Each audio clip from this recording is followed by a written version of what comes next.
तर गुणरत्न सदावर्ते हा बावचळलेला माणूस आहे असं सचिन खरात यांनी म्हटलेलं आहे। सदावर्तेंनी पॅन्थरची व्याख्या तरी माहिती आहे का, असा सवाल देखील सचिन खरात यांनी उपस्थित केला। आरपीआय खरात गटाचे नेते सचिन खरातांनी गुणरत्न सदावर्तेंवर टीका केली आहे। तर एखादा आमदार खासदाराच्या सावलीत गेलं की असं बोलतात, अशी टीका जी आहे ते गुणरत्न सदावर्तेंनी सचिन खरात यांच्यावर केली।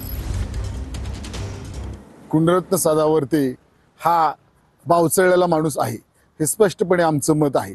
सदावर्तेला तर मी सांगतो, सदावर्तेमध्ये पॅन्थरची भाषा सदावर्तेंनी केली, पण सदावर्तेंना सांगतो पॅन्थरची व्याख्या तरी त्यांना माहिती आहे का? माझ्या घरात दलित पॅन्थरचा जन्म झालेला आहे, भारतीय दलित पॅन्थरचा। त्यांना स्वतःला माहीत नसेल, त्यांनी अभ्यास करून घेतला पाहिजे। प्राध्यापक अरुण कांबळे जे राष्ट्रीय अध्यक्ष होते, ते माझे कोण आहेत हे त्यांनी पहिला अभ्यास करावा, असं माझं स्पष्ट मत आहे। आरपीआयचे जे सचिन खरात आहे, त्यांनी तुमच्यावर टीका करताना असं म्हटलेलं आहे की सदावर्ते हा बावचळलेला माणूस आहे, त्यांना पॅन्थरची व्याख्या माहीत आहे का? मी 22 वेळा तुरुंगात गेलो असं त्यांनी म्हटलं। आमचीच पोरं आहेत, आमची पोरं एखाद्या वेळेस कोणी एखाद्या आमदार खासदाराच्या सावलीखाली गेली असं बोलतात, आमचीच पोरं आहेत।